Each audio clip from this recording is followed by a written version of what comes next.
What is up, everybody? We are back with the 49ers round check. We got Melissa and we got my boy, the truth, Dion, and we got the OG coach in the hood, and then we got my boy, 49er King, the Steph Curry impersonator. There you go. Yo, what's up with it?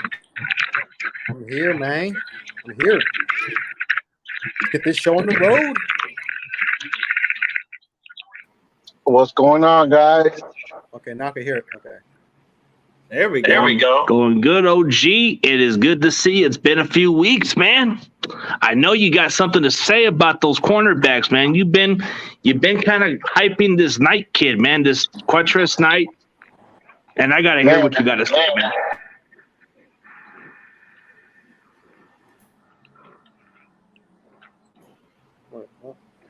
Did he start? Okay, well, first off, let's congratulate Ward and Willie for doing their thing, locking down the corners. I really hope they can do the same thing this season. I feel like it's a solid unit with those starters there, but like you said, the backups right there, it depends. I think the nickel spot is wide open, of course. If your boy Quattress Knight can take the job, then that's going to be a shocker, because then you got other guys competing for that spot.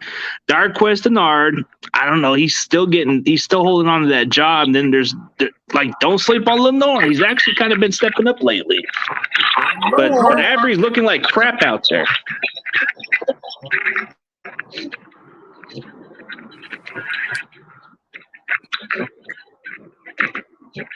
There you go.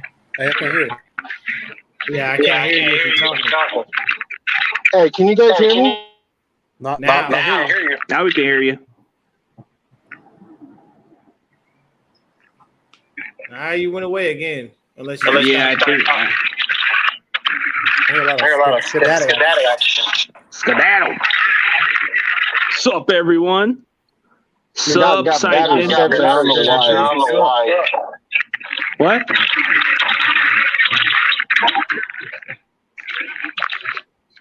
Can't hear.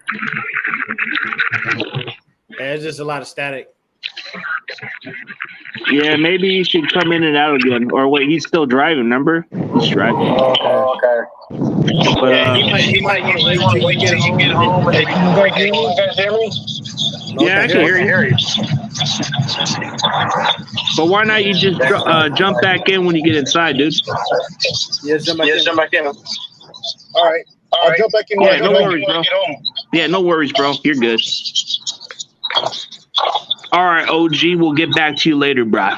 But all right, guys. So let's discuss about the weeks of training camp, man. This main topic that everybody's been criticizing mostly is Trey Lance, right? Like, give you guys his honest review of it, man. Like, let's go with Melissa first, and let's see how she thinks of Trey Lance. I think Trey is handling everything classy and being exactly what we all hoped he was going to be. I mean, there's going to be drops, there's going to be interceptions because our corners are finally better, and we have to get these guys time with Trey because not everyone's been Brandon, who's been working with him the entire offseason. So to say that Brandon's the only one that's actually competing and doing his job and then roasting everybody else is kind of childish, really. if you think about it, because these guys are fighting for the jobs, and this is what we all wanted. We wanted actual corners that can actually get interceptions. And I don't know if you guys saw this earlier, but I think it was Miyako was putting a thing that said they're actually keeping tallies this year of how many interceptions each player is getting at camp. It's a new thing they're doing. So, I mean, it is what it is. Everything's toxic once again, but the real fans are going to back up Trey, and then the hateful are going to get with what's coming to them. So that's my take. Okay, Antonio, let me know. Tell me what you think of it, man. Trey Lance will be okay. I mean, he's going against probably a top 3 defense in the NFL. They're swarming out there. He's unseasoned. But as long as when the season starts, he'll be ready. And he just getting his feet wet right now. So, and I believe in him. So he got so many weapons. Like Brandon Ayuk's looking like a star. A lot of people keep saying he's the number 1 receiver. And if you were to put Deion Sanders on him right now, he would he'll still get open. Not this Deion Sanders, but the younger one. That's how good he's playing.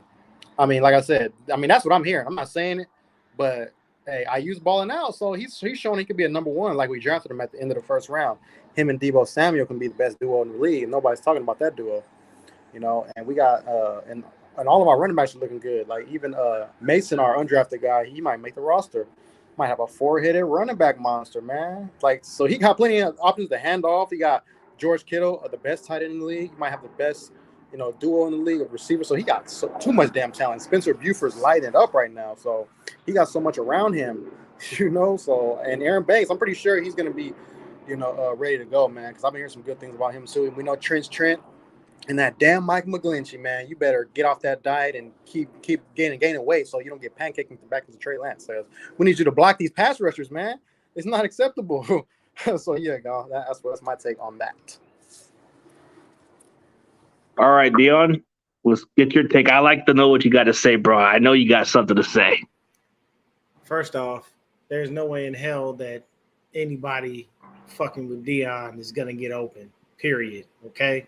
Nobody ever should slander Deion Sanders' name in that manner because Deion Sanders is the GOAT. He's the greatest defensive back of all time. He's the greatest dual sport athlete of all time. I will never take any Deion Sanders slander because that is my favorite athlete, period. But what I'll say on the Trey Lance situation is people need to be patient. What people don't understand looking from the outside in and not paying attention as well to 49er football that we do is he not playing with a bunch of people rotating on the fucking line? I don't see Trent Williams out there every day. I don't see Mike McGlinchey out there every day. I see Aaron Banks and I see Spencer Burford, but Burford is just now starting in right guard. Yes, he's doing a fantastic job, but you know what Trey Lance has to deal with as well? A rotation at center. Because we have a head coach who believes that, he thinks that Daniel Brunskill is going to be the guy, which doesn't make any fucking sense. When we already know that his rapport was built with Jake Brendel last year and all this offseason. So it doesn't make sense to me why you fuck with the main focal point of the offensive line and expect him to be able to be successful. So when you're not playing with the full starting line on a consistent basis, yes, it's going to look ugly. Plus, you got to give props to the defense. They're just that fucking good. So think about it like this. If Trey Lance plays the way he's playing, and then he starts coming up against defenses that are nowhere near the level of talent that we're bringing to him every day in practice, these games are going to be a cakewalk. He's going to kill the Bears. Like, people keep talking about that game, and I'm like, why? You know what the hype is for that game? Lance versus Fields. That's what the hype is. That's for real, because everybody is looking and going, oh, shit, man. Like, you got Lance, you got Fields. Lance went 3, Field went, 11 or 12 to the Bears. Like, it's the battle of the quarterbacks. This is Ohio State versus North Dakota State. This is the 49ers versus the Bears. There's a lot of hype to build around it. It's fantastic for football and for fans. Here's the issue. What up, Tommy? Here's the issue. Trey Lance has an offensive line. Trey Lance has a stellar defense. Trey Lance has great running backs. Trey Lance has really good wide receivers. Trey Lance has a really good fucking tight end too. Sorry, I'm gonna ask everybody to chime. What does Justin Fields have? Nothing. He has nobody. You don't even have Brian Urlacher. Not a damn thing, man. In the You don't even have Mac. You don't even have Khalil Mack. Mac attack. So if you think about it, you have nothing. He is going to, you know how they say Trey Lance be running for his life? Justin Fields is going to die. And I don't mean that literally. I mean that figuratively. He going to die. He going to die on game day. And Adam Rank going to die with that bullshit-ass prediction too. Yes, Adam Rank, I said your motherfucking name. Talking about we was going to lose to the goddamn Bears. You're being a homer, sir. I said that we was going to go 12-5 or 13-4. So that means we're going to lose a couple of games. I'm realistic. Don't be unrealistic. Motherfucker have us going 8-9 out your goddamn mind. Either way, take your time with Trey Lance. Relax. Everything's fine. He's working behind a little bit of a makeshift offensive line. It's not that big of a deal. But what I'll tell you is when you see him in actual games, you will know why this kid was picked at number 3. You will see the finished product, and I guarantee you once he gets that connection with Debo, since he's already built that with Ayuk, Ray McCloud, and Juwan Jennings, and I've heard that Ray McCloud has actually been a sleeper wide receiver that's been fucking fantastic. It's amazing. And then you have your speedster and Danny Gray. Just get him better with a little separation and make sure that he don't drop the ball, and he's fine. Like all of these things are taken out of context. Everybody take a chill pill. Understand it's training camp. You're not going to win every day. Oh, Trey Lance, through the first week, the defense had 10 interceptions. You know what that tells me? Justin Fields, we're going to have at least 6 or 7 on your ass. Because you ain't going to be able to get out there and do shit. The more pressure you bring, it's inevitable that the quarterback has to make a faster decision. And if you're not tenured in the NFL, your decision making isn't always going to be the right read in the right moment. So don't be dumb. You know what I'm saying? Understand that you've got to be able to do things the right way. But I'm gonna tell you right now, Javon Kinlaw, Eric Armstead, Samson Ebukam, and Nick Bosa can give 2 fucks about the decision-making that you're trying to do. What they want to do is feast on you. You are food. They are hungry lions. Matter of fact, I'll take that back. We're like a pack of fucking hyenas. And all we're doing is that same weird-ass laugh that hyenas have before they go attack a motherfucker. And we going out and you going to be like a little gazelle out there. You're going to try to skip, jump, hop, twist, and the minute you turn around, there's going to be a monster waiting for you. We're going to kill him. I'm sorry, Justin. Week one is sentence. Oh, dude, Fred Warner is coming to hunt him, bro. Like, and if me and my guy right here. Yes, we're related. We 2 light-skinned niggas. That's what we are. Ah, man. Chris on. But in all seriously, man, this Fred Warner I like, bro. I feel bad for Justin Fields on this one, bro, because Fred is going to come and hunt this guy. Bosa's going to come and get him for lunch. You're going to get a lot of our defensive line, but Warner is going to come for Fields. If you, Justin Fields, just for your warning, bro, do not run. You're going to get hit by Fred Warner, and he's going to freaking talk his ass. All you know them extra paddings wearing around the ribs? We're 3 of them up.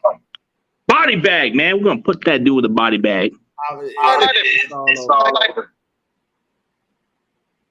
Hey, just like that former Chicago 49er coach, Mike Singletary, we're going to come out, we're going to hit people in the mouth on that game day against the Bears. We're going to put Justin Fields in the fields. You know what I'm saying? We're going to hit him in that dirt. Armstead, Kinlaw, and the boys in the middle, he's going to be scared of them. You're going to see a big 6'7", 6'8" guy, another Kinlaw guy. Somebody said that they'd never seen an athlete as big as Kinlaw, just from a height and build like that, athleticism. He got talent. So, he's going to push that pocket. I believe in him too. So, hell yeah, I'm freaking ready for that. And dude, Kinlaw is going to eat Fields just like he's been eating at Grant Cohn, bro. I'll tell you what. Yeah. What were you gonna say, Melissa? How do you feel about this? Like, you feel this defense is better, even though by the looks of it, people are concerned about Trey. But I feel like this defense is outstanding. Like, are we overlooking our defense? Man, honestly, you want to go? Yeah, you can go ahead, Melissa.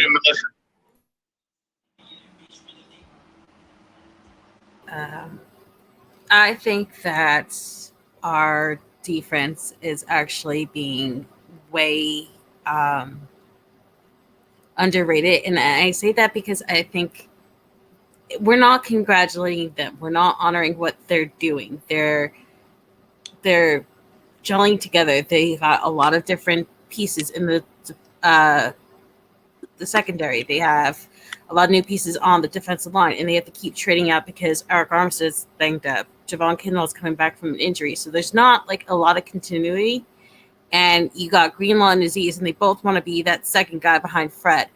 And they're both on 1-year deals. And they're not making it like a bitch fest. They're not like whining at each other. They're bringing out the best in each other. And then you got Jimmy Ward, and then you got Fred Warner, who are not only stepping up as actual leaders on the defense, but they're actually pushing the offense to bring their best. And that we always say that the team gets along, but the team got along back in the Harbaugh days. And what I really like seeing is that the guys aren't just saying it, they're actually doing it. So you have these footage coming out now that has Brandon Ayuk and Charvarius Ward after practice breaking it down, showing each other how they broke out of stuff and how to improve on each other. So not only are these guys working from before camp and after camp on their own, but they're helping each other improve and to be better.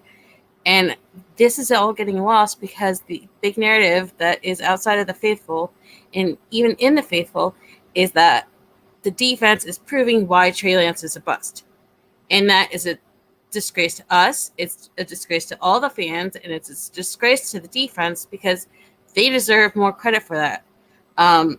CG posted a clip earlier about John Bosa being interviewed on, I think, The Game. And he was talking about how his son didn't have any votes at the end of the year for Defensive Player of the Year. And he's like, yeah, it'd be nice for Nick to get that kind of stuff, but that's not what he's aiming for. He wants to win as a Niner. It's all about the Niners. And what really impressed me was that he said what we all thought, that, okay, so Miles and TJ, they were the sack kings, right? So they got it. That's fine.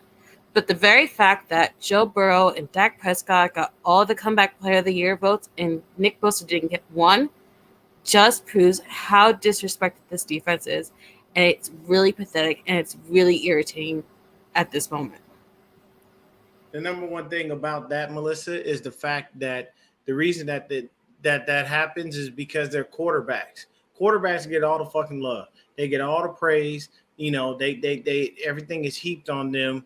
And here's the thing: if it comes down to MVP votes, I'm sorry if you had a 24 sack season, with 7 forced fumbles, 10 passes defensed, and fucking 4 fumble recoveries or something like that, you should be an MVP voting.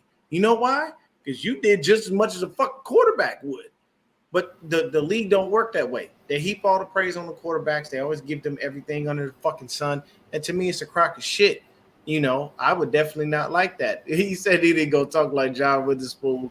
He gonna look at John Witherspoon is gonna be Justin Fields' daddy. God rest his soul, man. R.I.P. to John Witherspoon. Funny man. He gonna be looking at John. He gonna be looking at Justin. Come on, Justin. Get up, Justin.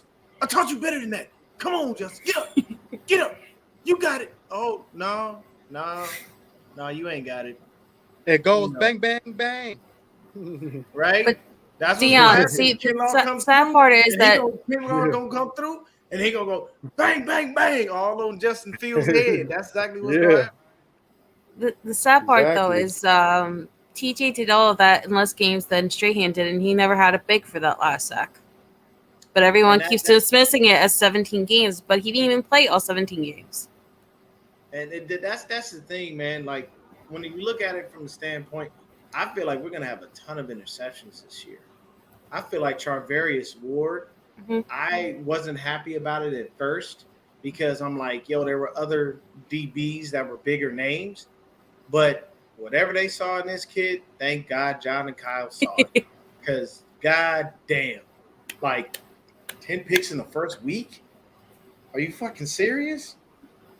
And it definitely is not going to be that way this year, Tommy. I'm telling you right now, man, we are definitely going to be shutting people down on third down. And plus, the beauty of it is when you look at the offense, you got to play honest because Trey Lance is a viable threat to run or pass. And there are times where he's going to run and it's going to bother you because you know you're not going to be able to stop it, you know. And this also gives the 49ers an opportunity to be better at stopping a mobile quarterback. You know what I'm saying?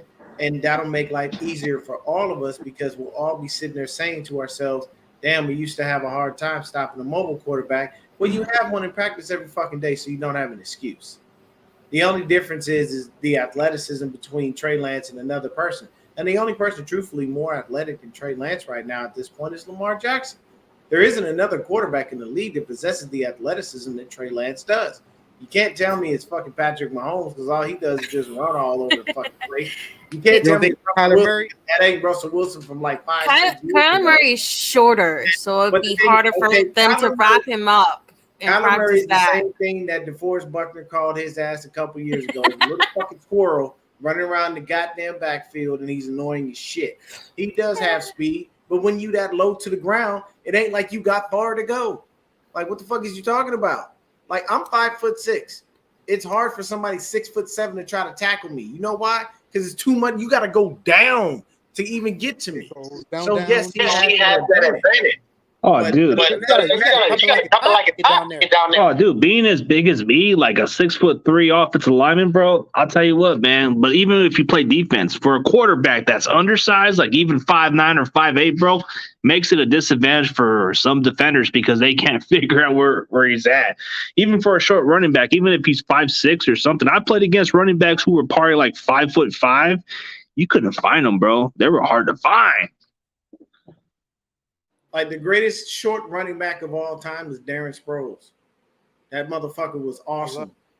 You know what I'm saying? Down. He could catch the ball too, and they couldn't see him. The D lineman couldn't see him. He's so short. Yeah, that's what I'm saying. Like, and he was, and Darren Sproles was your perfect two-way back. He received, he ran, and he was still not bad of a blocker too. Like he was actually pretty good. Strong cat. Yeah. Yeah. I mean, because he played with San Diego and New Orleans. And the Eagles. Yeah, he played with LT, played with Michael Turner. That was a hell of a backfield. Yeah, he was man, bro. And people slept on him, and he was the one with the speed. Like Sproles was quick. He was like quick fast. Like he did everything, man. So you know it wasn't it Sproles that kind of helped Jimmy Graham get all that money from the Seahawks? Yeah. Yeah. He basically had a really good season, and Jimmy Graham helped along with that, and he had all that. But, I mean, now Jimmy Graham is a fucking afterthought. Nobody even knows where he is. You know, there's times where he was talked about as the best tight end in the league. Now he's just a light-skinned dude out there just struggling to survive. Ain't got no. I don't even know if he's on a roster, honestly. He's been retired. Last year he was a Bear. He's on a milk carton. Last year he was a Bear. He went from but that's the whole point. He went from the Packers in 2019 to being on the Bears last year.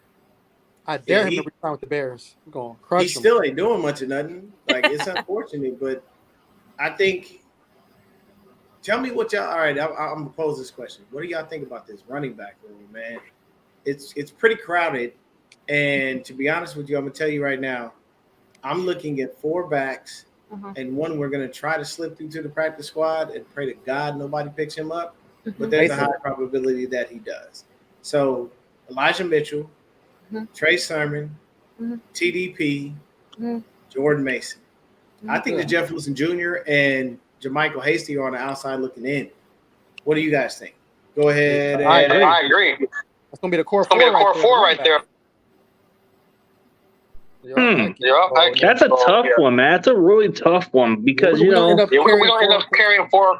I know we usually keep about 4 running backs, but like the way you said it, Elijah Mitchell will probably be more likely our go-to running back, and then you go with a guy like Trey Sermon. To me, people are kind of overlooking him now because last year he just had like a slump year. Now he's catching on to the system. I think he's going to be the number 2 back, or maybe between him and TDP. I'm hearing a lot of good things about this kid from LSU, and then you got Jordan Mason. I'm hearing a lot of hype about. But do you really think Shanahan is going to pick a rookie over a guy like Wilson who he trusts? That's the question I want to know, bro. I want to go with Mason, but I feel like they're going to go with Wilson for whatever reason. Because, they always go with loyalty. One vet. Yeah. Oh, yeah. What's up? The John Jay. We got my boy John Jay. And yeah, my backup channel. Let's get my backup channel to 100, bro. It's actually booming, actually. My main backup channel, bro, it's already booming pretty solidly, bro. Like, I'm actually making fun of a lot of the Jimmy G fanboys, bro. And everybody took it serious, bro. They took the shit serious and they fucking took some heat, bro. I was trying to dress up like a Jimmy Garoppolo fanboy and talk all that shit. But I actually kind of explained to them and told them, dude, I haven't worn that jersey since like 2018, bro. So I would just wanted to do it for comedy purpose. And some of them took it too damn serious and said I was one of those Jimmy fanboys. I was like, dude, take a fucking joke. Hey man. Did you see when I did my show the other day? Yeah, dude. I saw it like yesterday on your stream, bro. You were fucking on fire. Like straight up. This dude was trying to get me everything as it pertains to why Jimmy Garoppolo was one opinion, guys? To our wins. Oh yeah, he was a super Jimmy fan. Yep. That dude. I remember that. I saw it, dude. I watched it. Yeah, dude, you were on fire. He killed me, man, because he was trying his damnedest to try to prove why Jimmy is better. So I went and I watched his little video. I watched his little video on his channel about why we will fail and why Trey Lance isn't it. And, I looked at him like, you didn't give me any facts to support your argument. You're telling me basically that you think that Trey Lance sucks and that we're better off with Jimmy Garoppolo. He had the nerve to say in my comments that Jimmy is the best middle-of-the-road quarterback ever. Who gives a fuck about a middle-of-the-road quarterback? You want a fucking star. You want an elite quarterback to lead your squad to the Super Bowl. Who the fuck wants a middle-of-the-road guy? Nobody. The only people that survived with a middle-of-the-road quarterback and won a Super Bowl were the fucking Ravens. That's because their defense was ridiculous. No, and their defense. That's what I'm saying. Like, so why would you want a middle-of-the-road guy? So you want to go and stick with the middle-of-the-road dude when you have a fully healthy young man that's going to be able to get out there and show defense in something they've never seen before. You want to stick with the guy who got laughed at in joint practices. That's the dude you want to stick with. You want to stick with the guy who didn't even know his own Nona doesn't cook. You want to stick with the motherfucker who dated a porn star a couple of years ago and got himself dubbed Porn Star Jimmy by Stephen A. Smith. You want to stick with the dude that doesn't show up in the fucking playoffs ever. He's never won us a playoff game, period. Like, come on, man. Like, there's too many things I can come at him with that tell me that he obviously is just a fucking troll and he doesn't know what he's talking about. So my thing is, we went 10-7 with Jimmy Garoppolo. We could have did that with Trey Lance, and he could have learned all year. He could have got the experience. That's not hard. Kyle said it himself. We are going to use Trey Lance the way that he's intended. I see him as a pocket passer. He may run every now and then, but that's just an element that's added to his game. The other thing about that as well is he said Trey Lance doesn't need to be a fucking superstar. Like, he doesn't have to be a Tom Brady or fucking, you know what I'm saying, Matthew Stafford or any of these other quarterbacks. He doesn't have to be Pat Mahomes or Lamar. He just needs to be Trey Lance. and he will wind up in a situation where he will get everything coming to him because we have a stellar defense, we have great receivers, we have a fantastic tight end. The only difference is the line has to gel properly, and that will have some bumps and bruises along the way, but we already know that. We're anticipating such, and we anticipate that he may throw an interception or two here and there that might piss us off, but hey, it's a part of the growth process. But it doesn't make sense that all these things are coming into play and everyone thinks we should just fucking bow down and kiss Jimmy Garoppolo's ass like he did something. I'm sorry. There's no other quarterback with a winning playoff record that has stats like that. Not one. Even Eli. Eli is 50-50 for his career in season. He is 150 and 150. That's 500. Not good enough. But you know what Eli could tell you? 2 times I made the playoffs, I beat Tom Brady, so y'all suck a dick. That's what he could tell you. Because what did he do? He showed up in the playoffs. He heaved that ball out of that, not even looking at David Tyree. He made that play to Mario Manningham. He did those things. That was him. So he doesn't give a flying fuck about a regular season record. And he's a Manning. He know he's getting into the Hall of Fame. Easy. Just off his last name. And his daddy was ass. That's the sad part. Archie Manning wasn't no great quarterback. That motherfucker had great kids. Hey, that's what he did. And he's got an okay grandson right now. Young Arch, Cooper's son, is looking not looking too bad. Oh yeah, man. What were you gonna say? My bad, bro. Oh yeah, man. I mean, we'll be all right, man. Like I said, Trey Lance is gonna continue to get better. He's working against the best defense in the league this year. You know, we got dogs in the secondary, linebacker, D line. He's seeing everything, man. And we got boys from to throw the ball to. We got talented squad. There's no reason for him not to lead us to a division title, especially with the Seahawks crumbling.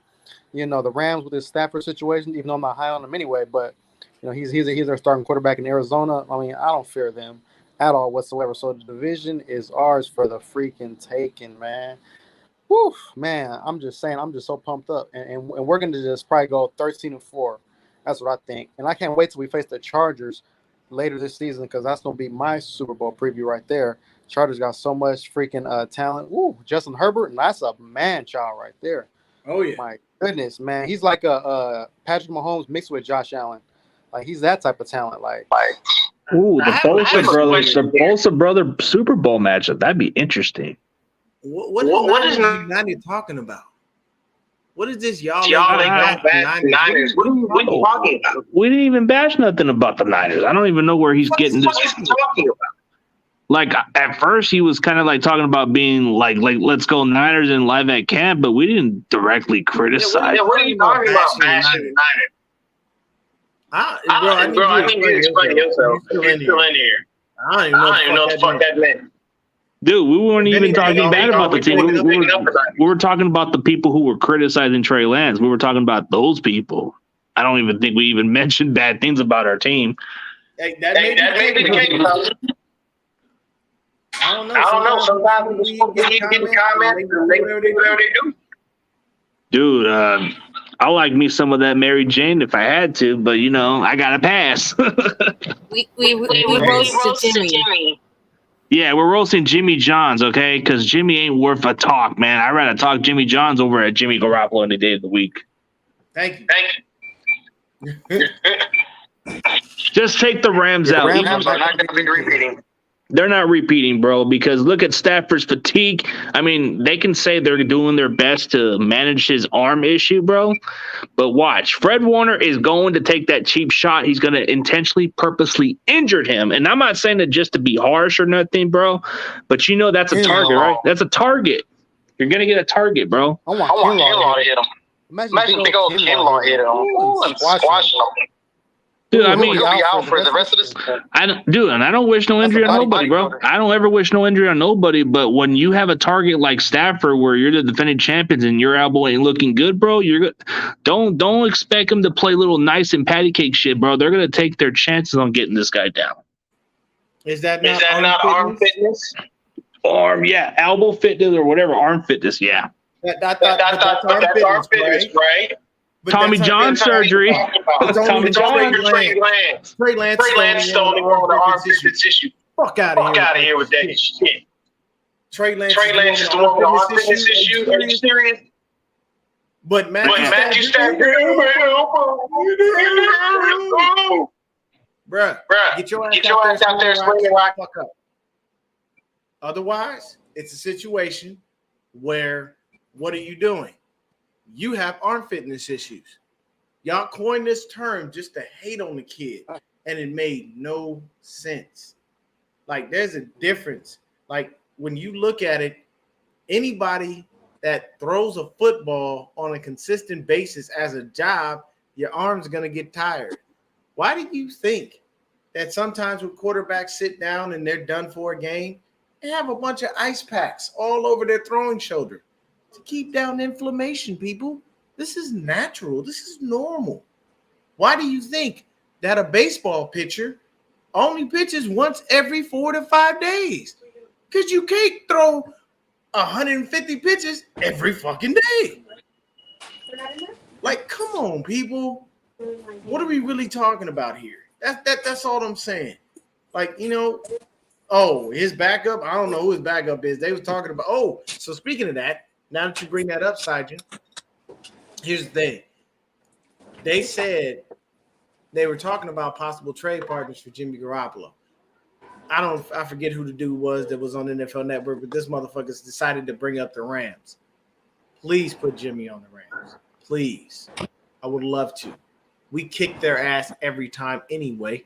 The only time we didn't kick their ass was in the NFC Championship game. That's the only dub they got over us in the past 2-3 years.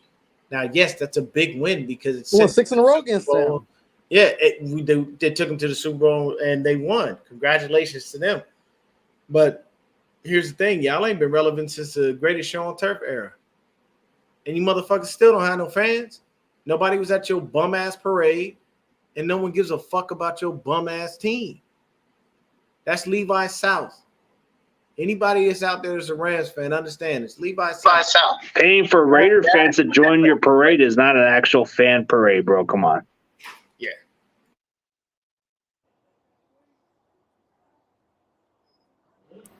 Did you hear the rumor that they actually paid Raider fans in Los Angeles to actually wear Rams gear for the training camp footage for the NFL Network?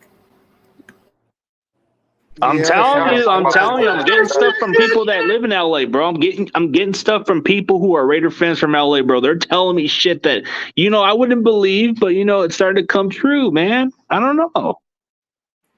You have to think about it like this. LA is owned by 2 teams. The Niners, Lakers, Raiders. Oh, yeah.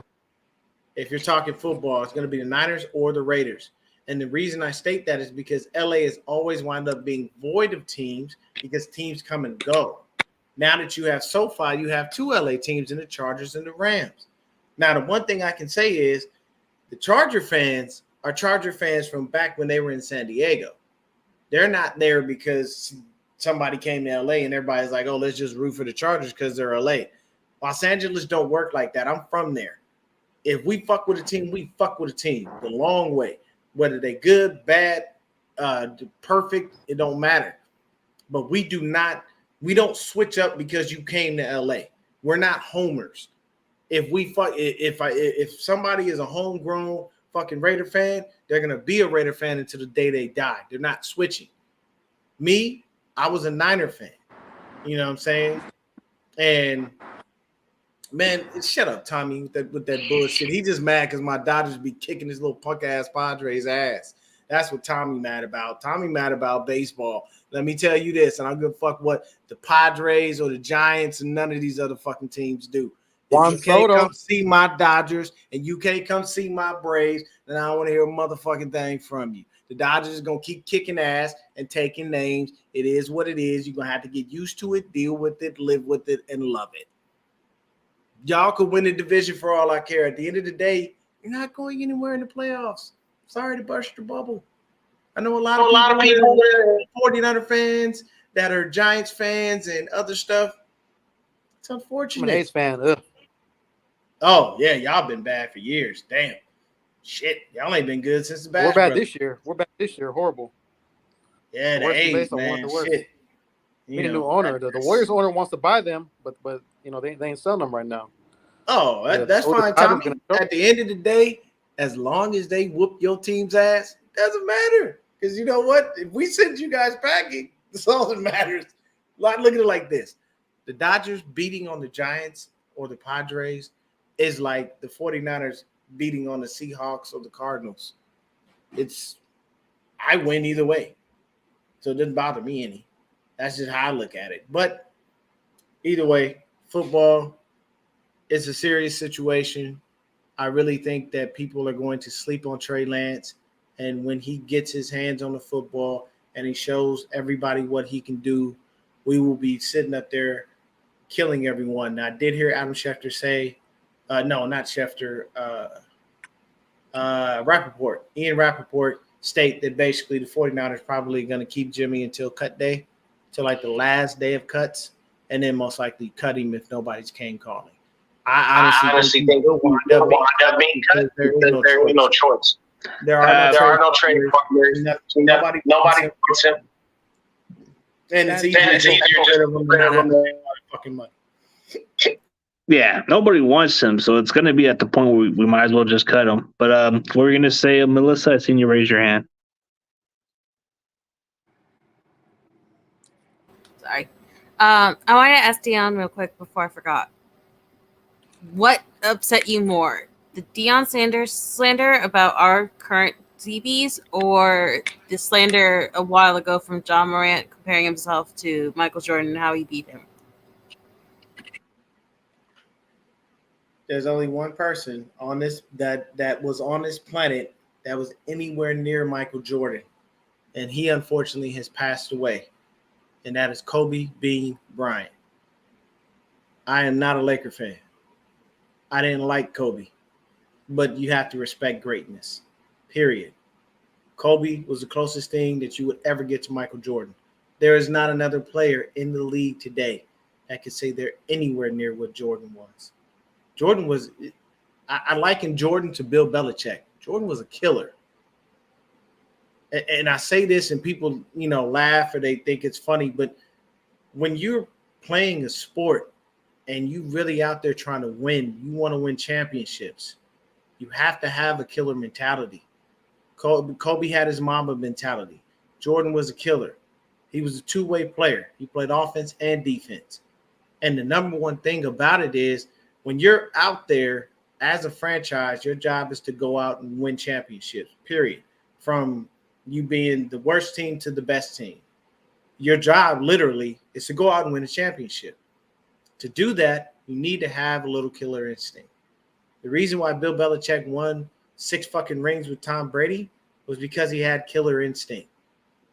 At the end of the day, if I'm out there and I'm the 49ers, what I want to do is, yes, they will show exactly. That's facts, Crazy Juice, 100% facts. Because Dodger fans are real and they are really there. Like they play no games. Like you saw how easy it was to walk down the street when the Rams had a parade. You wouldn't be able to breathe if the Dodgers won the fucking World Series. Because when they won it a couple years ago, you couldn't walk out that motherfucker. But as far as that goes, John Morant can't compare himself to MJ. 1, you don't have any rings. 2, you don't have the supporting cast to be able to get you where you need to go. And 3, you're not there yet. You've got crazy athleticism. John Morant is a monster on that court. I am not disrespecting his talent, but I will tell you this, you can't compare yourself to somebody that great until you get at least one. And I'm going to tell you right now, if you want to ring Ja, you may need to go ahead and get the fuck up out of Memphis. They ain't winning shit. Like, and if you don't believe me, go ask Golden State because they kicked your ass out the playoffs. Yeah, the Warriors went that way, man. The Warriors went out there and took it. Like, at the end of the day, when you are in the Super Bowl and you're playing, your foot must be consistently on the gas. You want to redline your fucking car. You want to give everything that you got. If you got a player on the ground, you proverbially, or should I say, you want to figuratively step on their throat and watch the life go from their eyes.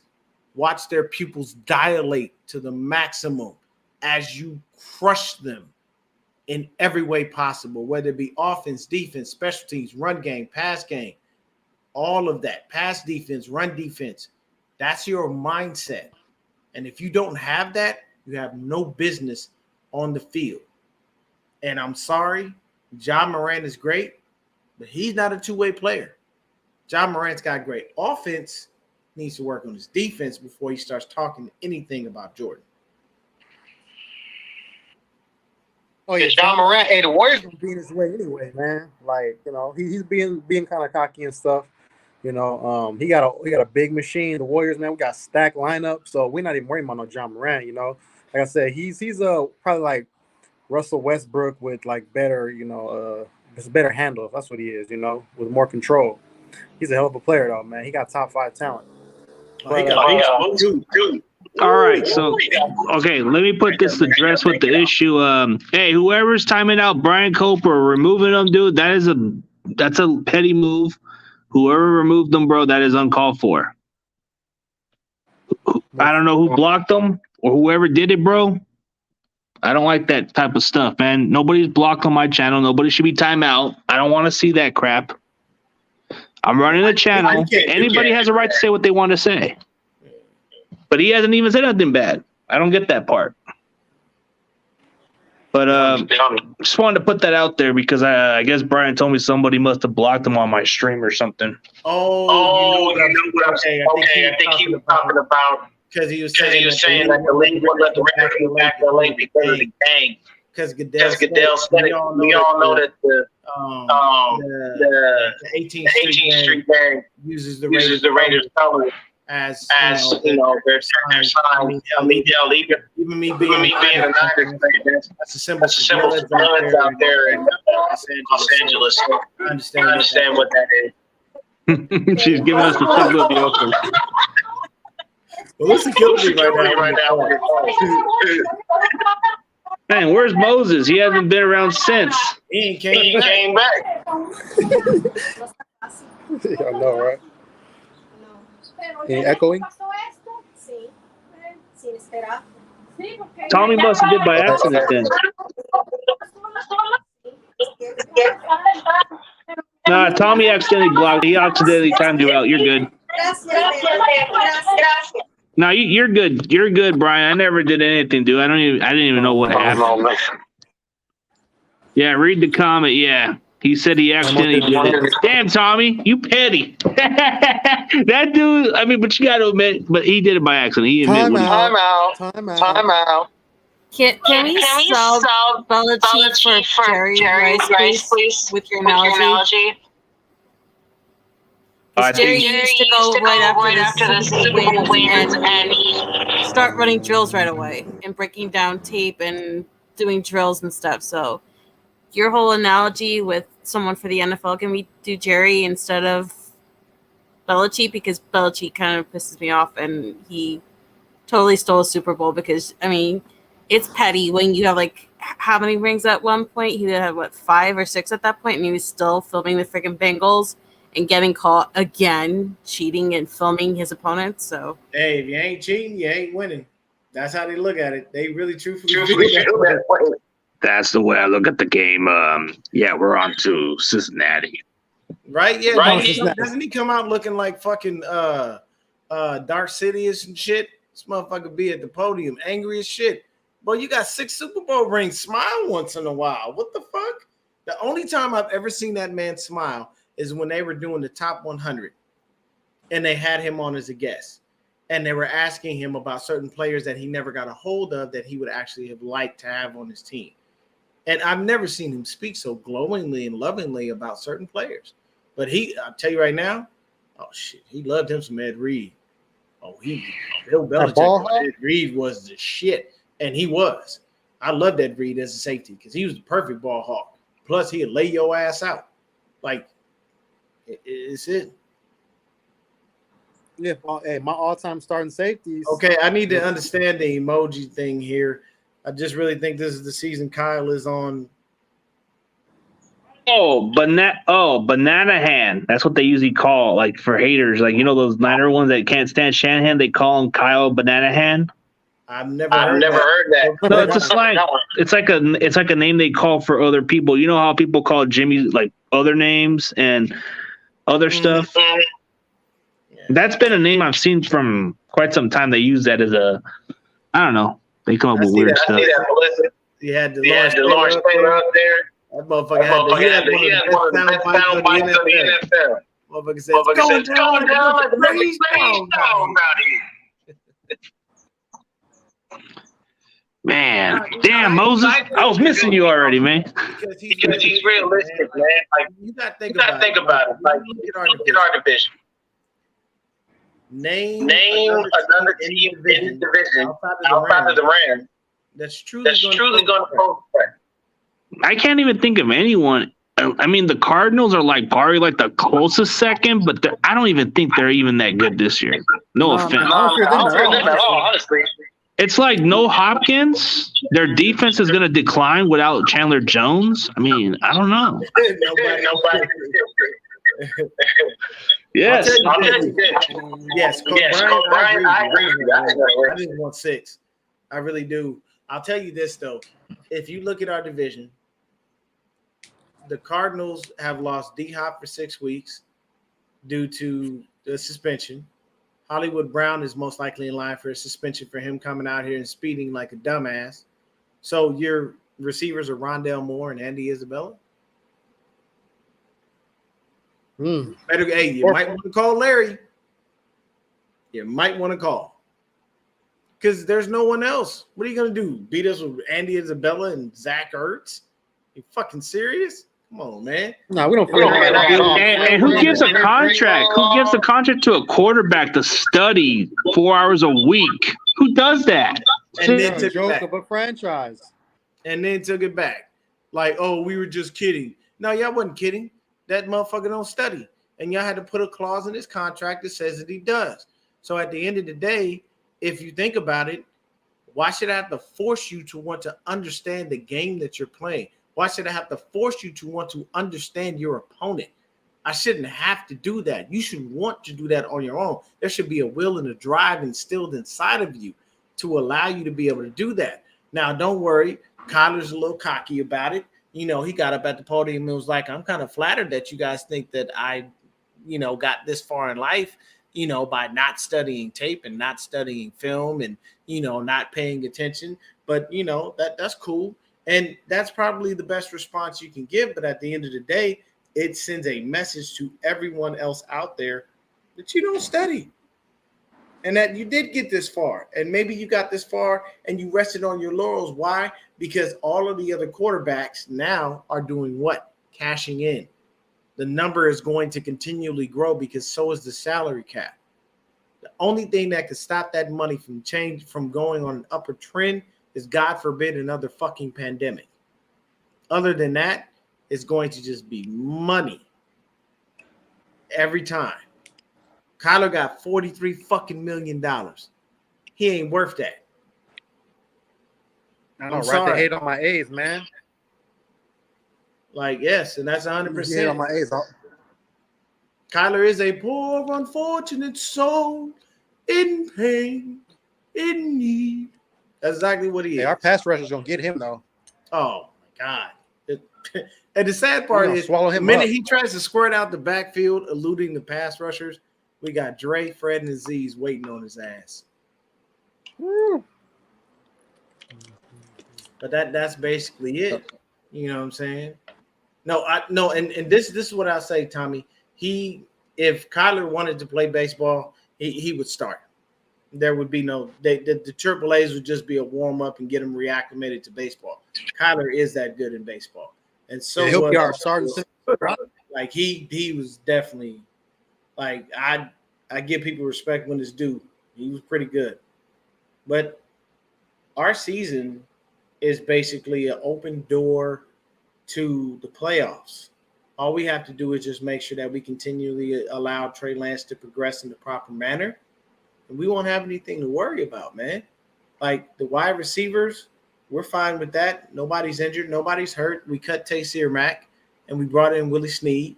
So Sneed may sneak in and make the squad as the sixth receiver if we decide to keep six. But you never know. I know, man. You saying Always something, CG? I couldn't hear you. Yeah. Okay, we got an A's fan up here. I like it.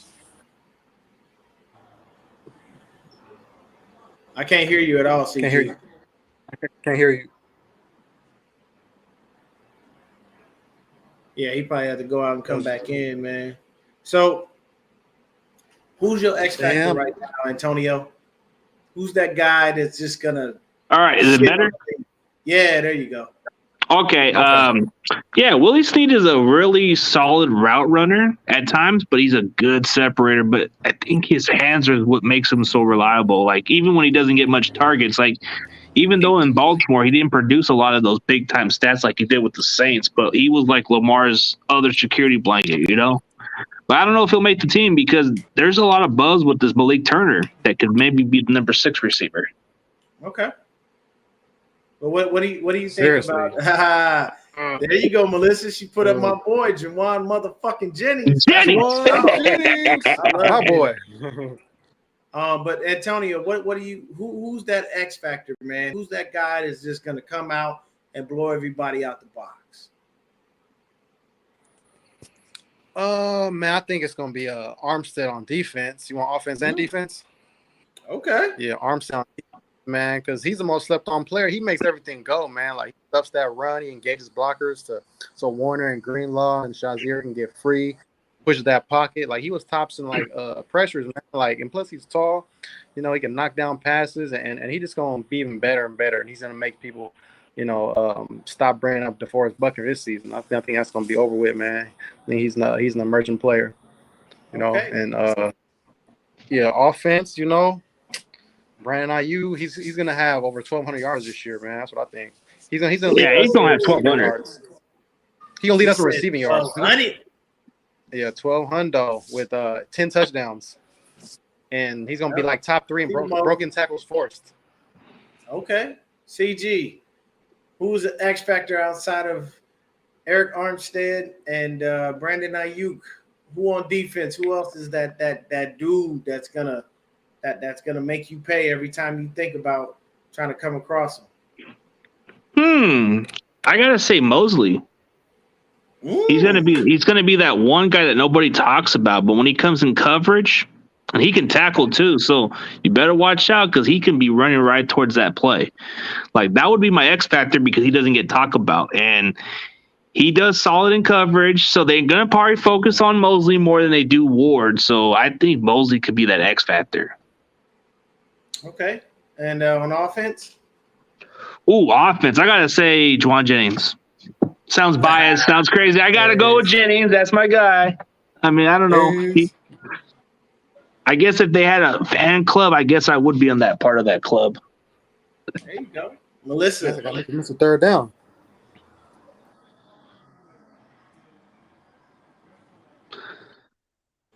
I need an offensive and a defensive X factor.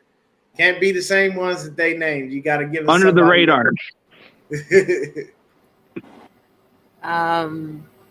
Jerry Greenwald, because everyone's sleeping on him. I mean, Aziz had a special year, but everyone's forgetting that Greenlaw was dealing with the groin injury, and they're both up for deals this year. So I think Jerry Greenlaw, since I had it mostly up on the gift, but nobody noticed that. So, and on offense, I'm going to go with someone who's probably not going to start, but I'm hoping is a difference maker. just because it's been a pet peeve of mine. I'm hoping Spencer Burford is that guy on offense, because I am begging the right side to finally shut down, help out whoever the hell is the center, and that Kyle Juszczyk, but more importantly, because I really don't care about Kyle Juszczyk, George Kittle stops being an offensive lineman and gets to actually be the tight end and gets to catch and have touchdowns and be a actual decoy like he was in the Philly game for Jawan Jennings to be wide open. Like, there was nobody around him for like at least like 10 feet. So those are my guys. I want someone on the offensive line to step up, and because he stole mostly, I will say, and Jawan Jennings, I will say Drake Greenwald. Those are my people. Hey, I'm guilty. I guess I stole both your favorites, but it was because I knew that what came to mind under the radar. But you know what? No, we saw Mosley. We saw you. We saw him up there. And I know you see how happy you got. I stole it. You said Spencer Burford though. You see how crazy he went. He was like, yes, because he's got love for the O lineman. So Burford. Because y'all done took all the good ones, so now I got to figure out other people. But this is the goodwill. There you go. I'll tell you this: he ain't ready. But when he's ready, Jason Verrett, he'll be nasty. He's a top 5 DB whenever he's healthy. So I'm gonna put Jason Verrett for defense, and on offense, y'all forgot about this guy, and that's okay. Elijah Mitchell, Mr. Mitchell, will go over 1,000 yards this season. He will have double-digit touchdowns. And he's going to have at least 300-yard receiving and at least 200 touchdowns. And at least 2 touchdowns receiving. Yep. Oh, okay. Huff. Yeah. I mean, everybody loves Huff, though. You know, Huff is a beast. And he's going to continue to grow. Nothing but good things heard about Huff all offseason. Did y'all catch the soundbite from Mr. Jimmy Ward about what Mr. Donald said about us? Oh, he was on one. Mm-mm. So this is what Jimmy was saying. Jimmy was saying when we beat them, they want to walk off the field. Like, they don't want to shake our hands. That. But then when it's the other way around, we there. So we got good sportsmanship. So in so many words, Jimmy Ward was like, that's cool. I got something for that ass. Don't worry about it. So you got to think about Jimmy it. Ward. Hey, and Aaron Donald can say as much. He doesn't like us as much as he doesn't. He gets paid to say that. Here's the thing. You need to go talk to your daddy, and his name is Daniel Brunskill. Ask your daddy for permission before you get disrespectful, kind sir. Okay? Your last name shouldn't be Donald. It should be Brunskill, because he sons you every fucking time he faces you, and it's very unfortunate. I don't care how big of a man you are. I don't care how many push-ups and sit-ups you do. I don't care how ripped you are. You seem to fall apart when Daniel Brunskill comes into town, and it drives you insane. Even after the game that Debo ran over your whole fucking defensive line, you had the nerve to say, who? You know what that tells me? You're a bad sport, and you got to get better at that, sir. It's not what we're here for. You got to teach the young kids. You get your ass handed to you, you start to be able to shake your opponent's hand and understand, I lost, but don't worry. We'll get you next time. In your case, yeah, you got us in the NFC Championship game, but other than that, you haven't gotten us. So it's fine, but at the end of the day, Jimmy said he got something for their ass, and I want him to keep that mindset, because I'm going to tell you right now, Cooper Kupp may look pretty right now, but he's going to look real fucking ugly once we get done with him. And the offenses that we're facing, well, let's not even count the Cowboys offense because it's trash. And we can't even count the Seahawks offense only because it's either Geno Smith or Drew Lock. And neither one of those dudes are an elite talent. So the only team that we do have to really worry about is the Rams. But by all means, Melissa, go ahead. Oh. Okay, just real quick, I want to ask you, has Maurice Jones-Drew joined your list? Because he was calling about how he was so proud of Aaron Donald for saying all that shit about the Niners. No, I will never make Maurice Jones-Drew join my list for one reason. He's too short to be on the list. He's a UCLA guy. I can never disrespect UCLA. No, but he's too short on the list. He's too short, 5'7". He has to be a little taller than that. This guy. Nah, man, Mojo won't jump on the list. I'll add him. You know, and his wife's an Niners fan too. Be careful. Yeah, and he's a Raiders fan. That's why his last stop in the league was with the Raiders, because he's a Raiders fan. He's a California kid. Yeah, he's from Concord over here. Yeah. Mm-hmm. So what was it, Antonio? What was your two top players that were like he was talking about? Yeah, under the radar. Like we forgot to get him to let him speak for that. Oh no, I did already. Oh, he did? Yeah. Oh, okay. Yeah, no, all right. Antonio was he was Armstead. Jennings. Oh no, he was Armstead, and I think he was Armstead and Jennings. Huh? Oh, Ayuk. My bad. Armstead and Ayuk. He went double A. Man, fuck USC. I don't like USC at all. Okay? You don't like Drake Jackson? USC is toilet juice. Worthless like motherfuckers. They ain't shit. I'll take these little players. But, we're getting. I tell you right now, I will always think that USC is hot freaking garbage. Period. I will never give them any credit for doing anything. I don't care how many national championships they win. I don't care how many games they win. USC will always suck in my eyes. I will never change that. I am a diehard UCLA fan. That will never change. I even worked at USC. I worked in their bookstore with Reggie Bush and Matt Leinart, and all of those dudes were there. I believe me, I worked there. And I'm going to tell you right now, Reggie Bush is an asshole. He is a real rude person. Oh, and we you got. Know the most polite people were? The offensive line. Wow. Yeah. Rich Bush is arrogant. Put that down. Don't do that. Don't do that. Hey, but I like to give a shout out to one of the top Eagles content creators of the Philly Talk podcast. What's up, Philly Mike? Hopefully we catch up one day, bro. I've been trying to reach out to you, but we'll see how it goes, bro. Appreciate the love on the comments, bro. But for everybody else, man, we already passed that time limit, bro. So let's get it popping, and hey, let's give the last intro to my boy Dion. I know he's got a lot to say, so we'll let you go first. Hey man, check me out, man. Niner Game Podcast. I'll be doing content consistently, and a lot more consistently now that the season is back. The only thing I really honestly have to say is shout out to my young boy, Deshaun Dixon over there, number 47, defensive end for the Jacksonville Jaguars. He got his first sack in the preseason game against the Raiders.